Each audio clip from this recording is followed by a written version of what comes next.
களத்தில் தாங்க வில்லனாக இருப்போம். வீட்டில் உண்மையிலே ரொம்ப ஃப்ரெண்ட்லியாக இருப்போம். மாடுனாலும் சரி காளைனாலும் சரி. வீட்டில் இருக்கும்போது ரொம்ப என் வீட்லேயும் 16 மாடு வளர்க்குறேன், 35 கண்டுகள் வளர்க்குறேன் ஒவ்வொரு கடைகளில் விட்டு. என் வீட்டில் 16 மாடுகளை என்னுடைய ஸ்டூடெண்ட்டுகள்கிட்ட 2 மாடு 3 மாடு போட்டு வளர்க்குறேன். வீட்டில் ஃப்ரெண்ட்லியாக இருக்கும்.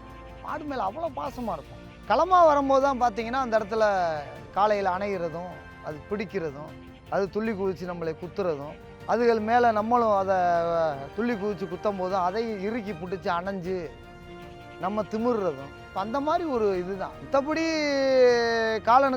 காளைக்கு வீரனுக்கும் வில்லனாகவே இருக்க மாட்டான். நல்ல நல்ல மாடுகளை வளர்க்குற ஏகப்பட்ட ஜாம்பவானை இந்த மதுரை மண்ணில் தமிழகத்தில் தென் மாவட்டத்தில் சிறந்த காளையில் வளர்த்துக்கிருக்கோம். சொடக்கு போட்டு ஓட்டுவோம்.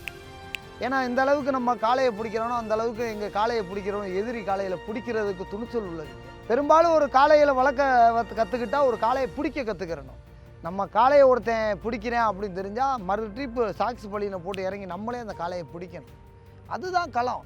யாரையும் எந்த கையும் எந்த மாட்டோம். நம்ம காளையை ஒருத்தன் பிடிக்கிறான்னா அடுத்த நிமிஷம் அவன் காளையை நம்ம பிடிக்கணும்னான்னு சாக்ஸ் பள்ளியில் போட்டு எதிர்கொள்கிறது தான் ஜல்லிக்கட்டு பாரம்பரிய கலாச்சாரம். இது மிகப்பெரிய ஒரு போருக்கு மேலே மிகப்பெரிய ஒரு விளையாட்டு. சும்மா மண் மேடைக்குள்ளே நின்று ஒளிஞ்சு விளாட்றதும் இதை தூக்கி சுடுறதும் முன்னால் கவசத்தை போட்டு விளாட்ற விளையாட்டு இல்லை. நேச்சுரல் விட்டாகா கர்ணம் தப்புன மரணம். தென் மாவட்டத்தில் எத்தனை பேர் நம்மளை பார்த்து ரோல் மாடலாக நடத்துகிறாங்க அப்படின்னா மதுரையில் ஜல்லிக்கட்டு பிறந்தது. தென் மாவட்டத்தில் அதை பார்த்து இன்றைக்கி ரோல் மாடலாக எல்லா ஊர்கள் நடத்துகிறாங்கன்னா நாங்கள் வரவேற்கிறோம்.